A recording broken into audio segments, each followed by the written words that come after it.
She told me I was to wave to her and she would wave back, so I'm waving. And then there's son Cannon. I'd also like to introduce my station. That's Gabby's boy. And then my sister Anastasia Randall, her husband Brian Randall, and their son Noah. I should note that my two nephews, who are 6 months old and 8 months old, are serving as the unofficial chairs of Babies for Erika. I don't know what that entails, but I think they've stepped up to the plate. There's also my brother Nicholas Harold, my cousin Byron Clark, our longtime family friend and relative Carla Chambers, and of course my grandmother, Mrs. Louise Tanner, a woman who's lived in this community for decades and who's one of my very favorite people to call late at night when I can't fall asleep. Today's announcement of a run for office is one that I would not have been equipped to make had it not been for the wonderful examples of service and sacrifice that my parents set for me. My parents made great sacrifices to try to make sure that my siblings and I had everything that we needed to be successful. My parents helped us to understand the knowledge that our lives are measured not by the quantity of our accomplishments, but rather by the quality of our service to others. My father's traveled abroad to do outreach to children living in poverty, and my mother teaches parenting classes in the county jail, trying to help incarcerated women strengthen their bonds with their children.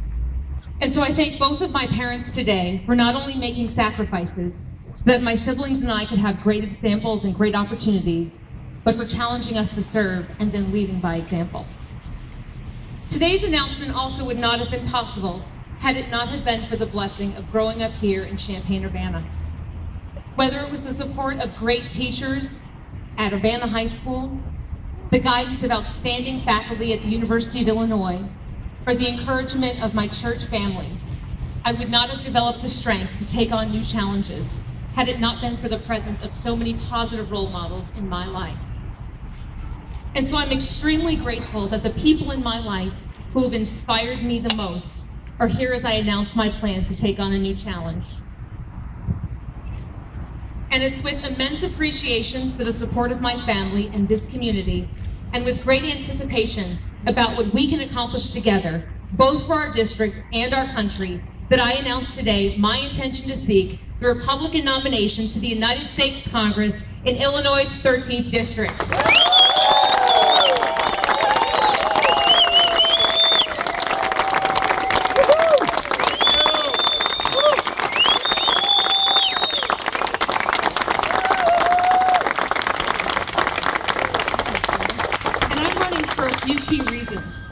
One of the most fundamental of these reasons is the example of service that my parents set, and my desire to try to invest my life in causes greater than my own self-interest. The desire to try to leave the community around me a more just and humane place. And I found that the moments in my life when I felt most fully alive and most fully in the center of what I felt called to do were those moments when I focused not on myself, but rather on meeting the needs of others. It was in moments of counseling a child who had been being bullied, or helping to represent a man on death row who had been denied a fair trial, or helping to raise money so that a child could leave a failing school. It was in moments like those, the uncelebrated ones, the quiet ones, that I felt the kind of meaning and satisfaction that makes a life worth living. And at the heart of my candidacy is that desire to serve. I'm also running because I believe in our representative form of government, where people select the individuals who not only represent their values and interests, but also who can be strong, principled, and persuasive advocates for their values and interests in Washington, D.C. And it would be a great honor to represent the people of the 13th District, to represent the small business owner in Champaign-Urbana, to make sure that her business is not crushed by burdensome regulations, to represent the farmer in Jersey County, to make sure that strong crop insurance is in place so that our district's farms can continue to help feed the nation, to represent college students in Normal, Edwardsville, and right here in Champaign-Urbana, to ensure that our economy is growing so that businesses can expand and hire those talented students upon graduation, to represent the family in Springfield, who can't afford to pay any more taxes because they're trying to save for their child's college education, and to fight for the protection of each individual's constitutional rights, the right to freedom of speech, free exercise of religion, and the right to bear arms. The House of Representatives has historically been called the People's House, and it would be a privilege to represent the people of the 13th District in that House. But I'm fighting not just because I believe in those conservative principles on a philosophical level, but also because I know that those principles, they affect people's lives. As a lawyer, I've represented small businesses that have suffered economic losses as a result of unnecessary regulations. And I've seen bureaucratic excess keep companies from being able to hire.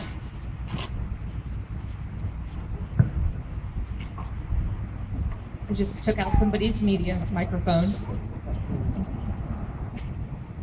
And as a member of Prison Fellowship's Board of Directors, I've seen how faith-based groups exercising their First Amendment right to freedom of religion can address the most vexing needs of the heart, needs that government simply is ill-suited to address. And after meeting with inmates on death row, or working with inmates' children, I know that we must continue to preserve that constitutionally protected space in society for faith-based groups to try to bring light into the darkness.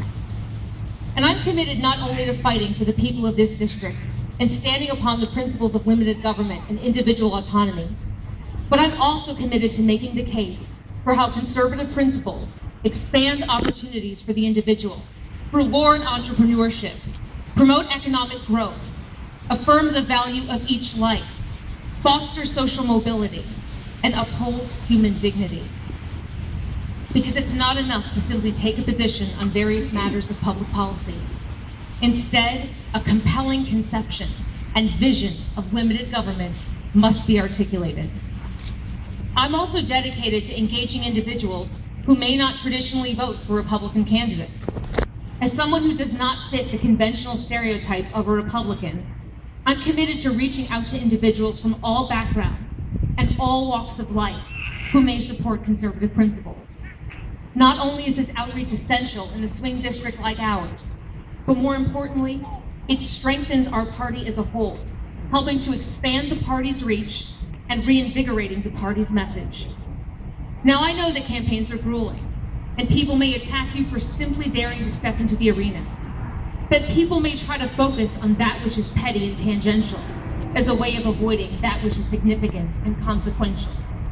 And I'm certainly prepared for the fact that as a former Miss America, I'm likely to be asked at some point during the campaign, do you really want world peace? But I'm willing to step into that arena because I believe that the challenges of our time demand a willingness to stand with conviction and courage. And I believe that people outside of the system may be the ones who can best bring change to the system. But more importantly, I'm willing to step into this arena because I know that I don't step into it alone. I stand with each of you. And I have full confidence that if we stand together, no matter what challenges may come our way, we can achieve great and even historic things for our district, our party, and our country. Thank you for coming to stand with me today, and may God bless each of you. I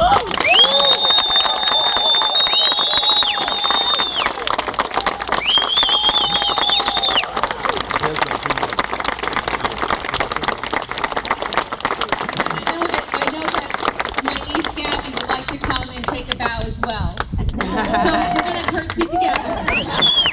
Here we go.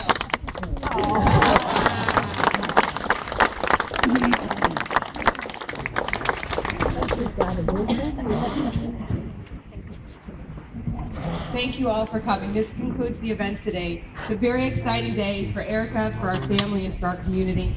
And once again, thank you each for being a part of it. Have a good day.